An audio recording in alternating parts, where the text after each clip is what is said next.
Kung Fu Kritic.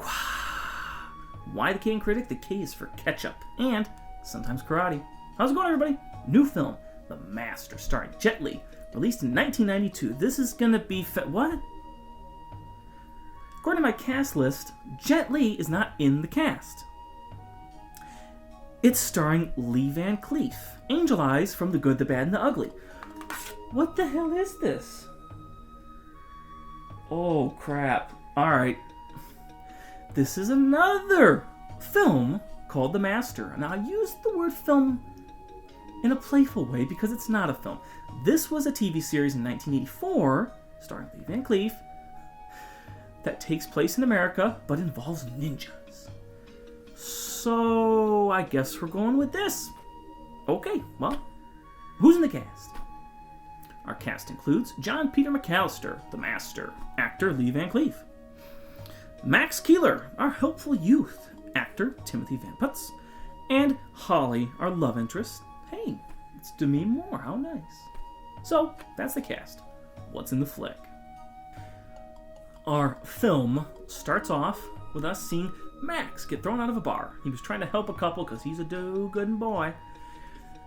He then narrates how he was trying to help, and now he's going to help the bikers meet the pavement.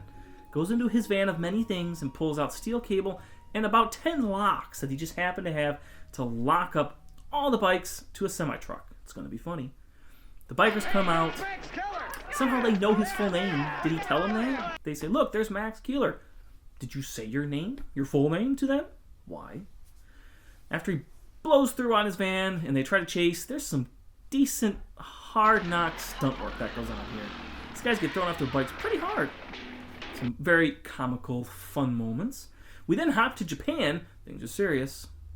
The Master's getting ready to leave Japan. The only American to be fully certified as a ninja. But other ninjas aren't happy about that. They come in, break in, and start to have a painful fight sequence. The editing tricks are full and rampant. Every time he does a move, cut. Different move, cut. This move, cut. Trying so hard to make Lee Van Cleef look like an awesome ninja master.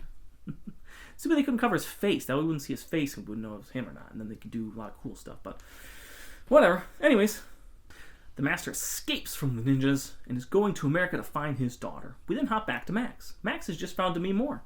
Clothes are ripped. What just happened? Turns out that the local sheriff was trying to get his rape on. He says, please save me. Take me to the airfield. My father owns it. He says, okay, sure, I'll take you there, no problem. As they drive away from the sheriff, his car flips, explodes, but he gets out, of course, well before it explodes. But it's a decent explosion. Very nice. Gets to the airport. She says, thank you so much. I appreciate it. He starts putting the moves on her. Sure enough, she says, I was almost raped today, so I'm not really in the mood. Well, yeah, no duh. Max takes the hint. Says, okay, I'll leave. Goes to a bar for the night. There, he runs into the Master. Also, the sheriff is there. So fight breaks out. Boom, boom, boom, boom, boom. Not that great. Kind of slow. Master's mad, though. Starts using some of his techniques, including one where he can kick the roof and make it completely cave in. Look at that. Holy crap. After this, Max is intrigued. Takes him away and drives back to the airport, where Max wants to be his student badly, but the Master says, you can't cut it. At the airport, some baddies had arrived and tried to convince the dad who owns it that he should sell to us. We're a big evil corporation. We're great. Of course, he says, no, this place has meaning. Get out of here. Corporate doesn't take that and comes back and starts lighting things on fire. Demi Moore now suffers from bad script writing. She is in the middle of the hangar, looking around. What? Fire, hot. What I do, don't know. Oh! She has a clear path. She sees it. It's still there, but nope, little puff of smoke and she falls down. Master comes to the rescue. Walks down the clear path, previously mentioned.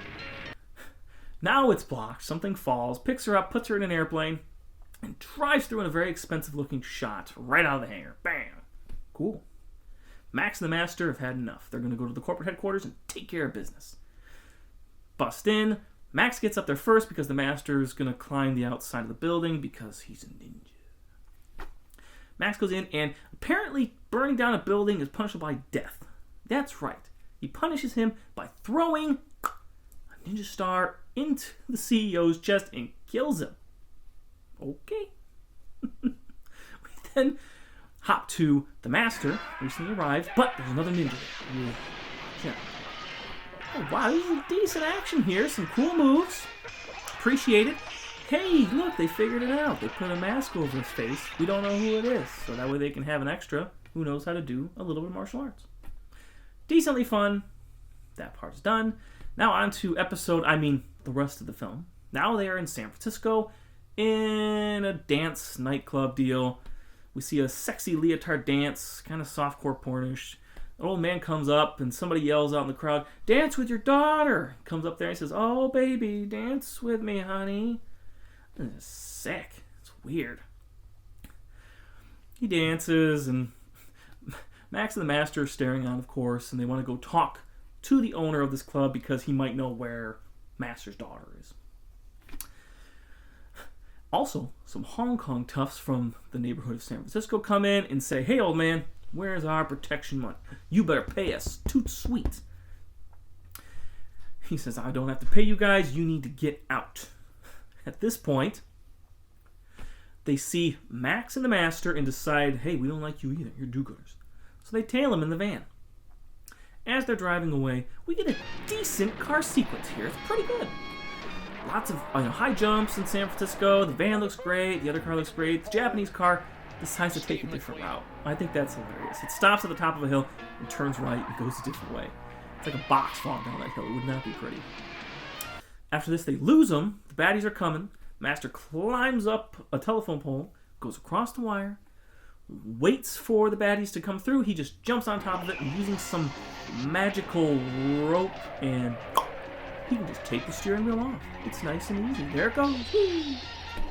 Don't understand it, but death count goes up. Those guys go in the drink, and you don't see them get out.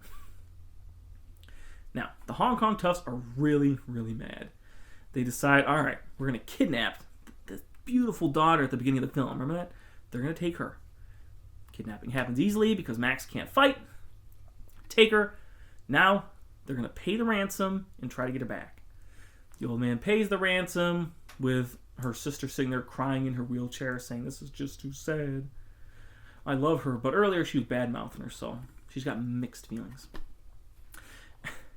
After they break into the den of thieves, which they have to go another tight wire act, which now Max can do after one day of training. He's good for it. They go in, and the Hong Kong toughs are trying to make the girl dance, saying, "Dance for us." She starts to do it and then cries and says, "I can't." Master comes in, breaks it up, grabs her. She can magically do the tightrope walk easily. Watch. She's looking in my eyes. "Hey, you're across. Hooray." Master has another fight at the end of the sequence. Again, puts on the mask. Decent moves. Stupid ending. He takes off his black jacket, puts it over some electrical wiring, and because his baddie is stupid and doesn't realize that the form has changed, runs over there, stabs into it, gets a jolt, and, hey, body count went up. But it's okay. We're back at the club. Hey, the girl in the wheelchair, she can stand now and dance with her daddy. Everybody's back home. Hooray! And that's the end. 2 or 3 decent sequences, and that's it.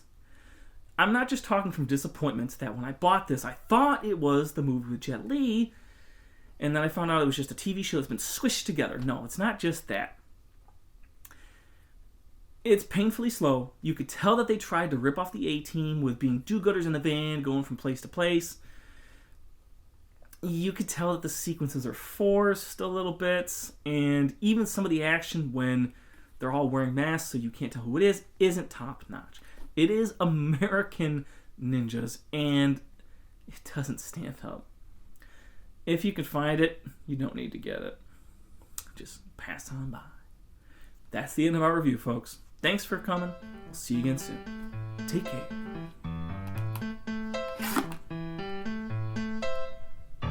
Everybody's favorite spot.